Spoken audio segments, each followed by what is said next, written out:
여러분 안녕하십니까? 2023년 3월 14일을 맞춰서 사무엘상 22장 11절로 23절의 말씀으로 함께 은혜를 나누겠습니다. 제가 몇 구절 봉독합니다. 16절 왕이 이르되 아비히멜레가 내가 반드시 죽을 것이요 너와 내 아비의 온 집도 그리하리라 하고 왕이 좌우의 호위병에게 이르되 돌아가서 여호와의 제사장들을 죽이라.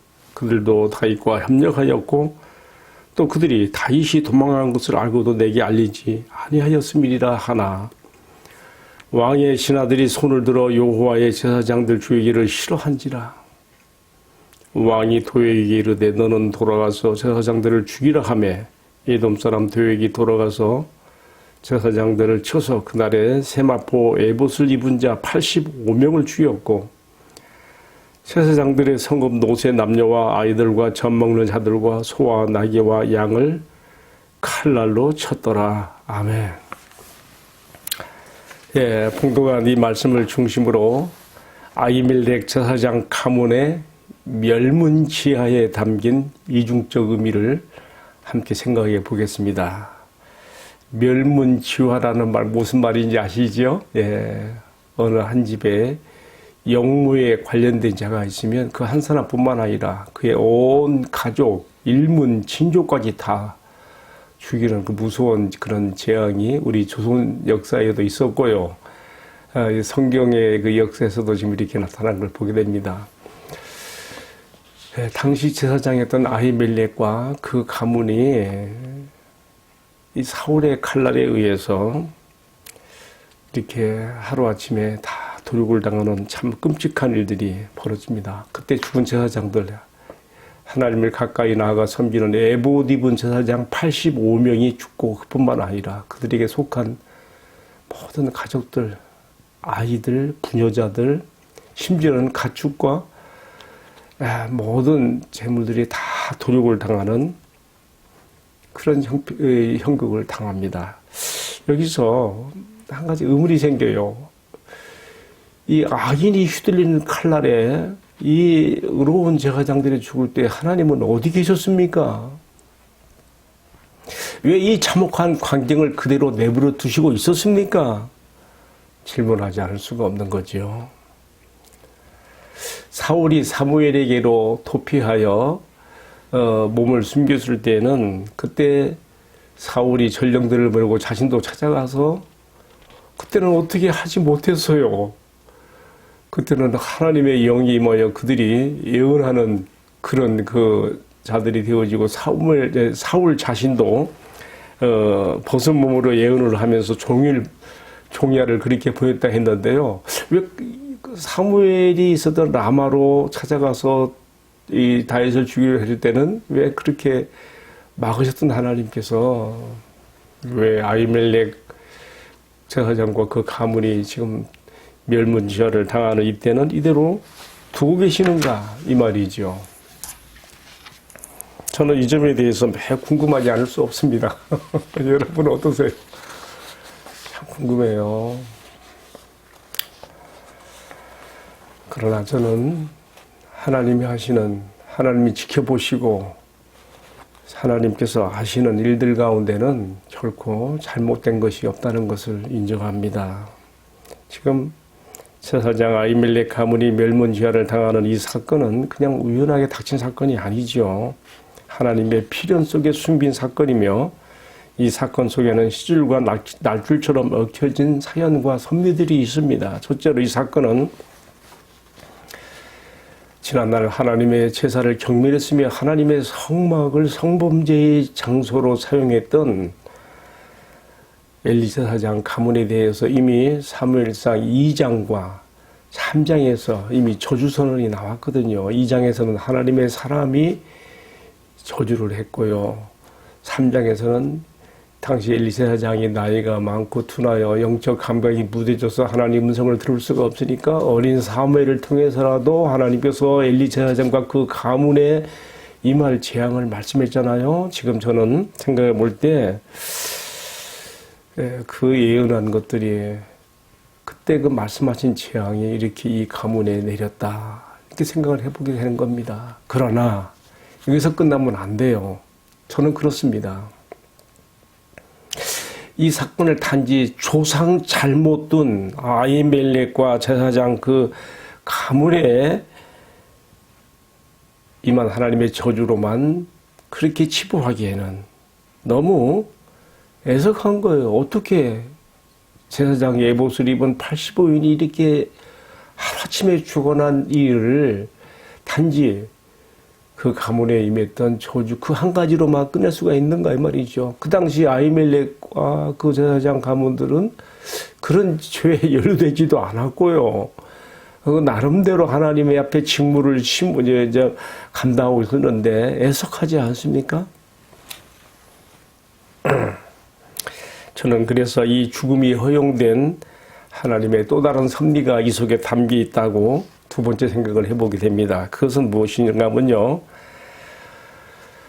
하나님의 나라가 지금 다윗의 왕국을 통해서 지금 이렇게 실현돼 가고 있는 건데요. 이처럼 진정한 하나님의 나라로서 이스라엘이 세워지기까지 이것을 저항하고 막아내려고 하는 악한 세력이 얼마나 많은 희생을 치르게 하고 있는가를 우리에게 보여주고 있기 때문에 그렇습니다. 특별히 이렇게 해석을 하게 된 이유는 오늘 본문의 말씀 22장 22절에 보게 되면요.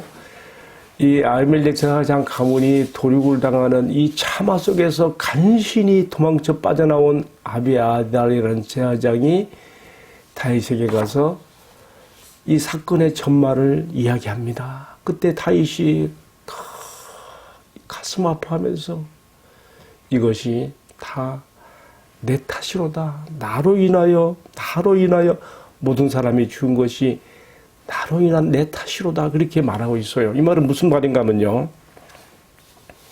하나님께서 다윗 왕국을 통하여 세워나가고 계시는 하나님의 나라를 막고 저항하며 그 나라가 임하지 못하게 하려고 악한 사탄이 사울을 악의 화신으로 삼고 또 그의 하수인 역할을 한 도액을 아첨꾸리며 기회주의자죠. 이런 악인들을 통해서 무참한 피를 흘리면서 이 하나님의 나라가 다윗 왕국이 임하는 것을 막고 있었다고 하는 것을 우리가 여기서 생각해 보게 되는 것입니다.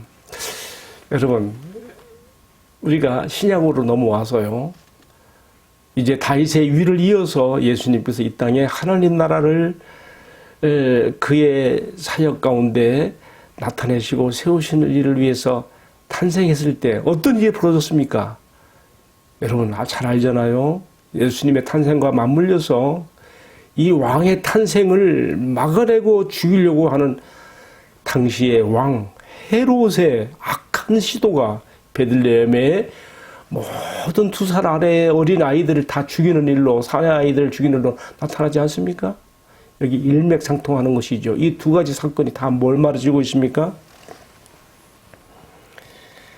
하나님의 나라가 이 땅에 임하게 하는 데는 이처럼 악의 세력이 얼마나 강하게 저항하며 때로는 그들이 가진 권력을 이용해서 얼마나 무자비한 희생을 낳게 할 수도 있는가를 우리에게 보여주고 있는 것입니다. 그래서 우리가 생각해 볼 때 사울의 광기어린 이 권력 남용과 또 그 하수인이 된 도액의 칼날에 의해서 무참히 살해된 아히멜렉 제사장 가문의 85인의 죽음은 또 그 일족들의 죽음은 이렇게 무의미한 죽음이 아니라 개죽음이 아니라는 거예요. 이것은 단순히 조상을 잘못 둔 자들의 비참한 결말이 아니라 하나님의 나라가 이 땅에 임하게 하는 데에 그들이 또 한편 희생의 제물로 순교의 제물로 드려졌다고 하는 것으로 이중적 의미를 가져보게 되는 것이죠. 우리가 예수님이 탄생에 맞물려서 베들레헴의 어린아이들이 2살 아래로 막 다 사회아이들이 죽는 그것을 그대로만 보면은 참 악에 이긴 것 같고 세상이 정말 이렇게 돌아갈 수 있다고 우리가 이렇게 비관하는 생각을 가질 수가 있겠죠. 그러나 생각을 돌려서 하나님의 나라가 이 땅에 임하게 하는데 얼마나 많은 시련과 고통이 있는가. 그리고 여기에는 이것을 이루기 위한 희생자들, 순교자들이 제물처럼 드려지는 일도 있다고 하는 것을 우리가 여기서 보게 되는 것이죠. 자, 따라서 오늘 아히멜렉 그 가정 가문 일대가 멸문자를 당하며 그들이 희생되는 이 사건은 오늘 우리에게 어떤 의미를 주는가?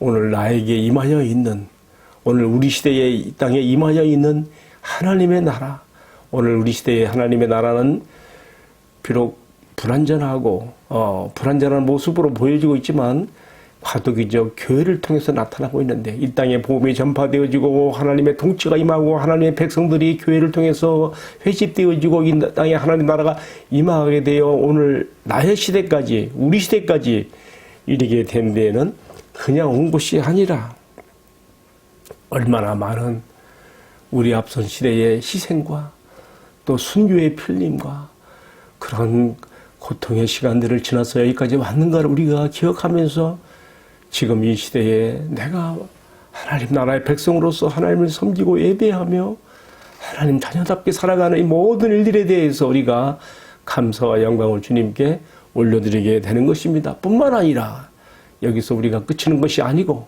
나도 이 땅에 하나님의 나라가 계속해서 나의 시대를 이어서 후대에 이어지고 내려가게 하기 위해서 주님 오시는 그날까지 계속 왕성하게 확정되어 나가는 이 하나님 나라의 이 마음이 이루어지게 하기 위해서 나는 또 어떤 역할을 할 것인가에 대해서도 고민하고 생각해 보게 되며, 주님 저를 어떤 모양으로든지 써주시옵소서. 주님 내가 여기 있사오니 주의 나라 이 땅에 임하옵시며 주의 뜻 이루어지기 위해서 나를 써주옵소서 하는 자세로 오늘의 말씀을 받아들이게 됩니다. 함께 기도하겠습니다.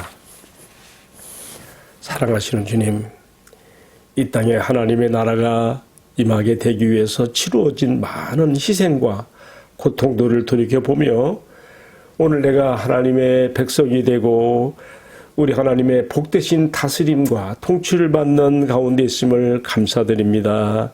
주님, 악한 세력들이 지금도 세워져 가고 있는 하나님 나라를 정하고 막아내려고 온갖 악행을 저지르는 이 시대에 우리 땅에 하나님의 나라가 더 왕성하게 뻗어가기 위하여서 어떤 모양으로든지 나의 희생을 드리고 나의 섬김을 드리며 이 나라 의를 위해서 살아가는 신앙과 삶이 되게 하여 주시고, 오늘 이 말씀을 시청하는 모든 성도들에게도 같은 은혜를 나리어 주옵소서. 이 모든 말씀을 존귀하신 우리들의 구주 예수님의 이름으로 기도하옵나이다. 아멘.